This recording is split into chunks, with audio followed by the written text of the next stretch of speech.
أعوذ بالله من الشيطان الرجيم. بسم الله الرحمن الرحيم.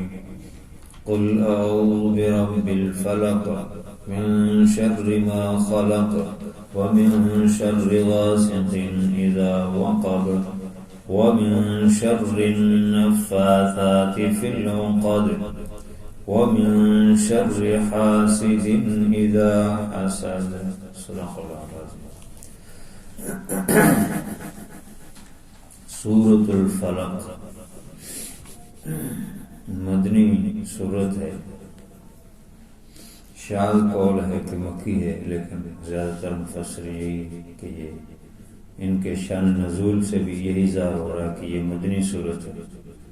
5 آیات 23 الفاظ اور 69 حروف ہیں. یہ آخری 2 صورتیں ان کی حیثیت تعویذ کی ہے. تکمیل کے بعد تعویذ حفاظت کے لیے ہوتا ہے. جیسے ایک عمارت بنائی جائے اور بنانے کے بعد اس کا دروازہ اور گیٹ لگانے کے بعد تالا لگا کر 2 گارڈ بٹھا دیے جائیں اس کی حفاظت کے لیے. یہ 2 صورتیں بھی ایسی ہی ہیں. اس میں اللہ رب العزت نے ان دونوں صورتوں میں باطنی اور ظاہری شرور سے پناہ کے الفاظ دیے ہیں. بخاری شریف کے حدیث ہے کہ آپ صلی اللہ علیہ وسلم مختلف الفاظ سے اللہ تعالیٰ کی پناہ مانگتے تھے، مختلف شرور سے. لیکن جب یہ 2 صورتیں نازل ہوئیں تو پھر آپ ان کو کثرت سے پڑھتے تھے، اور نماز کے بعد بھی ان کو پڑھنے کا حکم ہے. یہ ایک ورد کی حیثیت رکھتی ہے.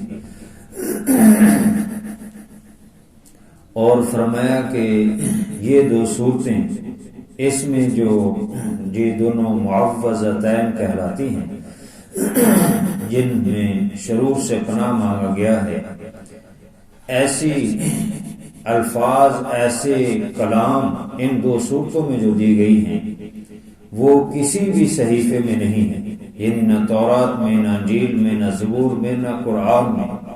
یہ قرآن کی یہ 2 صورتوں کے جن میں اللہ تعالیٰ کی پناہ مانگی گئی ہے مختلف شرور سے، تو ان کی تلاوت بھی کرنی چاہیے. اور یہ صرف جو ایک نظام دیتی ہیں یہ صورتیں، یہ صرف اور صرف ایک تعویذ کی حیثیت نہیں رکھتی. یعنی اس بات کی صرف اس کی لیے مقصد نہیں ہے کہ ان کے ذریعے سے ہم پناہ مانگیں شرور سے. یہ بھی مقصد ہے. اس کے ساتھ ساتھ ان صورتوں کے اندر ایک نظام دیا ہے، تزکیہ نفس دیا ہے. جو اندرونی بیماریاں ہیں، باطنی بیماریاں ہیں، ان سے پناہ مانگی گئی ہے، تو ان سے بچنے کا حکم دیا گیا ہے. پناہ تبھی ملے گی نا کہ جب ان سے بچنے کی کوشش کرے اور ساتھ اللہ سے دعا بھی کرے. تو اس لیے ان صورتوں میں اللہ تعالیٰ نے ایک نظام بھی دیا ہے. بسم اللہ الرحمن الرحیم. شروع اللہ کا نام لے کر جو بڑا مہربان نہایت رحم والا ہے. قل آپ فرما دیجیے، اعوذ برب الفلق، میں پناہ مانگتا ہوں صبح کے بھاڑنے والے رب کی، یا صبح کے مالک کی، صبح کے رب کی. اس صورت میں ایک اللہ کی صفت بیان کی گئی ہے اور 4 چیزوں سے پناہ مانگی گئی ہے. اور سورہ ناس میں 3 اللہ کی صفات ذکر کی گئی ہیں اور 1 چیز سے پناہ مانگی گئی ہے. تو دنیاوی جو ظاہری چیزیں ہیں ان سے پناہ مانگی گئی ہے اس صورت میں، سورہ فلق میں. تو اس میں ایک اللہ کی صفت ذکر کی گئی ہے کیونکہ یہ دنیاوی چیزیں ہیں. اور سورہ ناس میں باطنی چیزوں سے، دینی چیزوں سے پناہ مانگی گئی ہے، چونکہ شیطان کا وسوسہ وہ انتہائی خطرناک ہے، انسان کے دین پہ اثر ڈالتا ہے. اور دین پر اثر ڈالے گا تو آخرت برباد ہو جائے گی، ناکام ہو جائے گا۔ اس لیے وہاں اس وسوسے سے اور اس شر سے پناہ مانگنے کے لیے اللہ کی 3 صفات ذکر کی گئی، یعنی اس سے اہمیت، دین کی اہمیت بھی واضح ہوتی ہے کہ دین اسلام کتنی اہمیت رکھتا ہے، ایمان کتنی قیمت والی چیز ہے۔ تو یہاں دنیاوی چیزوں سے، ظاہری چیزوں سے پناہ مانگی گئی ہے، اور یہ اللہ کی صفت ذکر کی گئی، فالق، پھاڑنے والا، فلق اسی سے ہے۔ فلق جو ہے سفیدی اور روشنی کو کہتے ہیں۔ قرآن پاک میں دوسری جگہ فالق الاصباحی، صبح کو پھاڑنے والا، یہ اللہ کی صفت ہے۔ وجعل اللیل سکنا، اور رات تمہارے لیے سکون بنائی، وجعل النہار معاشا، اور دن تمہارے لیے کام کاج کا ذریعہ معاش حاصل کرنے کا لیے بنایا۔ تو صبح جو ہے اس کو، یعنی یہ اللہ تعالیٰ کی صفت ہے کہ وہ رات کی تاریکی کو پھاڑ کر وہاں سے صبح کی روشنی نکالتا ہے، یہ نکالنے والا اللہ ہی ہے۔ اس لیے فرمایا قل اعوذ برب الفلق، آپ کہہ دیجئے میں پناہ مانگتا ہوں صبح کے رب کی، مالک کی۔ رب جو ہے وہ کہتے ہیں ہر چیز کو اس کے حد کمال تک پہنچانے والا، یعنی جس وقت جس چیز کو ضرورت ہے وہ وہاں پہنچائے اور اس کو کمال تک پہنچا دے۔ تو یہ صرف اللہ تعالیٰ کی صفت ہے، یہ اللہ تعالیٰ ہی ایسا کرتا ہے اور کوئی نہیں کر سکتا۔ انسان ہے، اس کو ماں کے پیٹ میں کیا چاہیے، پیدا ہونے کے بعد کیا چاہیے، پھر اس کے تھوڑا بڑا ہوتا ہے، جوان ہوتا ہے، بڑھاپا ہوتا ہے، اس کی جو چیز ضرورت ہے وہ وہاں پہنچاتا ہے۔ جانور ہے، چرند پرند ہے، درخت ہے، پہاڑ، نباتات، سب کو اللہ تعالیٰ وہاں اس کی جو ضرورت ہے وہ پہنچا رہا ہے، اس کو رب کہتے ہیں۔ تو اس رب کے جو صبح کا مالک ہے وہ رب مالک، اس کی پناہ مانگتا۔ من شر ما خلق، ہر قسم کی جو اللہ تعالیٰ نے چیزیں پیدا کی ہیں، ساری چیزیں اللہ تعالیٰ کی پیدا کرتے ہیں۔ ما خلق، تو ہر وہ چیز جو اللہ تعالیٰ نے پیدا کی ہے اس کے شر سے میں پناہ مانگتا ہوں۔ دنیا کی ہر چیز سے میں پناہ مانگتا ہوں۔ تو دنیا کی ہر چیز سے پناہ مانگی گئی ہے کہ اس کے اثرات اور اس کا شر جو ہے، اس کے اثرات مجھ پر نہ پڑے، تو اس سے پناہ مانگی گئی۔ وَمِن شَرِّ غَاسِقٍ إِذَا وَقَبَ، اور میں پناہ مانگتا ہوں اندھیرا کرنے والے کی، جب اندھیرا چھا جائے اس کی پناہ مانگتا ہوں، یعنی رات جب اندھیرا ہو جاتا ہے، کیونکہ جب اندھیرا ہوتا ہے تو بخاری شریف، مسلم شریف کی حدیث میں ہے کہ جب اندھیرا شروع ہونا ہوتا ہے تو پھر افراتفری پھیلتی ہے، جنات اور شیطان یہ سارے افراتفری پھیلاتے ہیں۔ اس لیے منع کیا گیا ہے کہ اس وقت بچوں کو باہر نہ نکالو، اس سے باہر نہ پھرو جب اندھیرا چھا رہا ہو۔ ہاں جب خوب اندھیرا چھا جائے تو پھر ان کی افراتفری ختم ہو جاتی، پھر باہر نکل سکتے۔ چھوٹے بچوں پر اثرات ہو جاتے ہیں جب ایسے، یعنی مغرب کے بعد جب اندھیرا چھانے شروع ہوتا ہے تو اس حالات، تو اس افراتفری سے بچیں۔ تو اندھیرے سے جو شیاطین افراتفری پھیلاتے ہیں، جو جنات افراتفری پھیلاتے ہیں، ان کے شر سے جو ہے جب اندھیرا ہونا شروع ہوتا ہے تو ان کے شر سے پناہ مانگی گئی۔ اسی طرح کیڑے مکوڑے، سانپ، بچھو، وہ اندھیرا ہوتا ہے تو نکلنا شروع ہو جاتے ہیں، ان کے شر سے پناہ مانگی گئی۔ اسی طرح جب سفر میں ہو تو اس لیے منع کیا گیا کہ سڑک پر نہ سوئے، کہیں علیحدہ جگہ میں، محفوظ جگہ میں سوئے جہاں اس کو موذی چیزوں سے حفاظت ہو، تو ان سے پناہ مانگی گئی ہے۔ رات کے وقت چوری اور ڈاکہ ڈالنے والے، ان کے شر سے پناہ مانگی گئی ہے۔ جو رات کے وقت بے حیائی، فحاشی اور شراب اور گناہ کے کام کرتے، ان کے شر سے پناہ مانگی گئی۔ تو اندھیرے میں جو شر ہوتے ہیں ان سب شرور سے اس میں پناہ مانگی گئی۔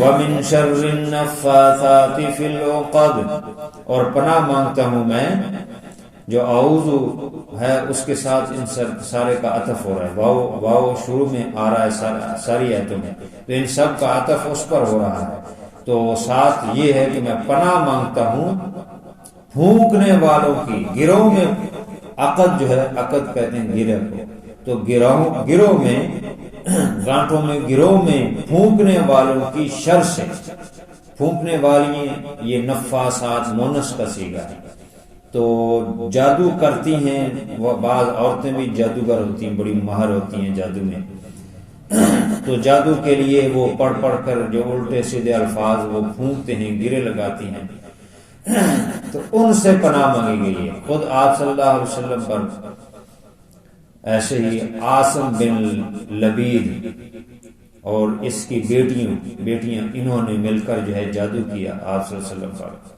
جو کنویں سے پھر کنگھی بال اور کچھ مختلف چیزیں جو ہے وہ نکالی گئیں، جو آپ صلی اللہ علیہ وسلم کے لے کر ان پر جادو کیا گیا تھا، تو ان سے پناہ مانگے۔ وَمِن شَرِّ النَّفَّاسَاتِ، نفاسات تو مونس کا صیغہ ہے، تو جو عورتیں پھونکنے والی ہیں، اور اسی طرح دیگر بھی جو جادو کرنے والے ہیں ان کے پناہ سے، اسی طرح نفس جو ہے، عام نفوس اس سے بھی مراد لیا گیا، عام نفوس یعنی مرد و عورت، کوئی بھی شیاطین میں سے، جنات میں سے، انسانوں میں سے جو پھونکنے والی ہیں، جادو کرنے والی، ان کے شر سے پناہ مانگتے ہیں۔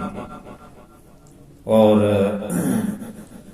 نفس یہ سا کے ساتھ ہے، ایک ہوتا ہے سین کے ساتھ نفس، وہ تو انسان کا نفس جو ہے اس کو کہا جاتا ہے انسانی نفوس، اس کی جمع نفس واحد، اور یہ نفس یعنی سا کے ساتھ نفس، اس کا ایک معنی پروپیگنڈا بھی ہے، تو گویا کہ پروپیگنڈا کرنے والوں کے شر سے محفوظ فرمایا اللہ، تو یہ بھی دعا کی جا رہی ہے، یہ بھی پناہ مانگی جا رہی ہے، جو پروپیگنڈا کرنے والے ہیں۔ پروپیگنڈا ہمیشہ یہ ایک ہتھیار کے طور پہ استعمال کیا جاتا ہے، پہلے بھی کرتے تھے، مختلف شعراء اس کے لیے، مختلف خطیب اور شعراء جن کی آواز دنیا میں پھیلتی تھی، ان کو بلایا جاتا تھا اور ان سے کہا جاتا تھا کہ فلاں کے متعلق پروپیگنڈا کرو، کوئی بات کہہ دو، کچھ اپنی شعر میں بات کہہ دو۔ اور آج کل جو سوشل میڈیا ہے، یہ سب سے بڑا ہتھیار پروپیگنڈا کے لیے، کہ اس پہ جھوٹ سچ ملایا ہوا ہے اور کچھ سمجھ نہیں آتی، اور ایسے تھوڑا سا سچ اور زیادہ جھوٹ ملا کر ایسا پروپیگنڈا کرتے ہیں، ایسا کرتے ہیں کہ خوب جو ہے پروپیگنڈا کرتے ہیں اور لوگ سمجھتے ہیں یہ سچ ہے، اور بعض کل بالکل نرا جھوٹ ہی جھوٹ ہوتا ہے، سراسر جھوٹ ہوتا ہے اور اس کو پھیلایا جاتا ہے۔ تو جماعتیں پروپیگنڈا کرتی ہیں، لوگ ایک دوسرے کے خلاف پروپیگنڈا کرتے ہیں، تو پروپیگنڈے سے بھی اور جادو کرنے والی جو عقد میں گرا پھونکتی ان کے شر سے بھی پناہ عطا فرما۔ وَمِن شَرِّ حَاسِدٍ إِذَا حَسَدَ، اور پناہ مانگتا ہوں میں حسد کرنے والوں کے شر سے جب وہ حسد کریں، جب وہ حسد کرنے لگیں، تو حسد ایک ایسی بیماری ہے جو انسان کو تباہی بربادی تک لے جاتی ہے، بہت بڑی خطرناک بیماری ہے۔ یہ بڑے بڑے لوگ جو ہے، یہ جب آپ صلی اللہ علیہ وسلم نہیں آئے تو یہ دعا کرتے تھے کہ یا اللہ وہ آخری نبی بھیج دے، اور ان کے وسیلے سے دعائیں کرتے تھے کہ اے اللہ ہمیں بارش دے دے، ہماری قحط سالی کو دور کر دے، اور جب وہ نبی آ گئے تو حسد کی وجہ سے پھر ایمان نہ لائے، یہودی کیوں نہ ایمان لائے، عیسائی کیوں نہ ایمان لائے، حسد کی وجہ سے۔ مختلف لوگ اسی طرح حسد کی وجہ سے حسد کرتے ہیں اور حسد کی وجہ سے ایمان نہ لائے، اور بڑے بڑے لوگ بھی جو مشہور لوگ، امیہ آگے اس کے والد کا نام ذہن میں نہیں آ رہا، امیہ بن سلط، امیہ بن سلط جو ہے، یہ شخص بڑا زور لگاتا تھا کہ میں جب آخری نبی آئے گا تو میں اس پر ایمان لاؤں گا، اور اس بڑی تلاش میں تھا، اس نے کبھی عیسائیت اختیار کی، کبھی یہودیت اختیار کی، کبھی کوئی مذہب اختیار کرتا تھا، ڈھونڈتا تھا کہ کہاں وہ نبی آخری آئے گی، اور جب حضور صلی اللہ علیہ وسلم تشریف لے آئے تو حسد کی وجہ سے کہتا کہ میرے اوپر وحی کیوں نہ نازل ہوئی، اور حسد کی وجہ سے جلتا رہا اور پھر ایمان نہ لایا۔ تو حسد اتنی خطرناک بیماری ہے۔ اسی طرح حسد کی وجہ سے رشتہ داروں کے اندر، دو بھائیوں کے اندر، دو بہنوں کے اندر اور محلے والوں کے اندر لڑائی جھگڑے ہو جاتے ہیں۔ اور حسد ایسی چیز ہے جس کے بارے میں آپ صلی اللہ علیہ وسلم فرمایا کہ یہ نیکیوں کو کھا جاتی ہے، ایسے کھاتی ہے یأکل الحسنات کما تأکل النار الحطب، یہ نیکیوں کو ایسے کھاتی ہے جیسے آگ لکڑیوں کو جلا دیتی ہے، ایسے حسد جو ہے وہ نیکیوں کو کھا جاتا ہے۔ تو حسد بہت بڑی بیماری ہے جس کی وجہ سے انسان کی دنیا اور آخرت دونوں تباہ ہوتی ہے، تو اس سے بھی پناہ مانگی گئی ہے۔ تو ایک اللہ کی صفت ذکر کر کے یہاں 4 چیزوں سے پناہ مانگی گئی ہے کہ اللہ تعالیٰ ان سے پناہ عطا فرمائے۔ تو یہ بہت بڑی ایک نظام دیا ہے، جہاں پر یہ ہے کہ چیزوں سے شرور سے پناہ مانگی گئی، وہاں ایک نظام بھی دیا ہے۔ جیسے حسد ہے تو یہ انسان کے اندر بیماری ہے، تو یہ صاف ہوگی، پاک ہو جائے گا حسد سے، تو اس کے نفس پاک ہو جائے گا، تزکیہ نفس ہوگا۔ تو نفس کو پاک کرنا، اپنے ظاہر باطن کو پاک رکھنا، یہ بھی ایک دین اسلام کا حصہ ہے۔ تو شرور سے بھی پاک ہوگا اور ظاہر اور باطن سے بھی پاک ہوگا جب ان صورتوں کو پڑھے گا، اور ان کے ذریعے سے پناہ اللہ تعالیٰ کی پناہ میں آئے گا، اور ان چیزوں سے بچے گا، خود بھی بچے گا اور اپنے آپ کو بھی بچانے کی کوشش کرے گا۔ اللہ تعالیٰ عمل کی توفیق عطا فرمائے۔ الحمد للہ رب العالمین والعاقبۃ للمتقین والصلاۃ والسلام علی سید الرسل وخاتم الانبیاء والمرسلین۔ ربنا آتنا فی الدنیا حسنہ وفی الآخرۃ حسنہ وقنا عذاب النار۔ رب اغفر وارحم وانت خیر الراحمین، لا الہ الا انت سبحانک انی کنت من الظالمین۔ یا اللہ اپنے فضل سے ہماری حاضری کو قبول فرما، یہ کچھ کہا سنوں گے اپنی بارگاہ میں قبول فرما، بیماروں کو شفا عطا فرما، پریشان حالوں کی پریشانی ختم فرما، مظلوم اور پریشان حالوں کی مدد فرما، خصوصاً جو حالیہ سیلاب میں اور اسی طرح ترکی اور شام میں زلزلوں میں متاثرین ہیں، یا اللہ ان کی مدد فرما، جو شہید ہو گئے ان کی مغفرت فرما، جو زخمی ہیں یا اللہ ان کو صحت و عافیت عطا فرما۔ یا اللہ تو اپنے فضل و کرم سے مسلمانوں کو اتفاق و اتحاد عطا فرما، پوری دنیا میں کہیں بھی مسلمانوں کو تکلیف ہو تو سارے مسلمان بے چین ہو جائیں اور ان کے لیے متفق ہو جائیں۔ یا اللہ مل کر ان کے ساتھ تعاون کرنے کی توفیق عطا فرما۔ یا اللہ مرنے سے پہلے مرنے کی تیاری کی توفیق عطا فرما، بیماروں کو شفا عطا فرما، خصوصاً حاضرین مجلس میں جو بیمار ہیں یا اللہ ان کو صحت کلی عطا فرما۔ وصلی اللہ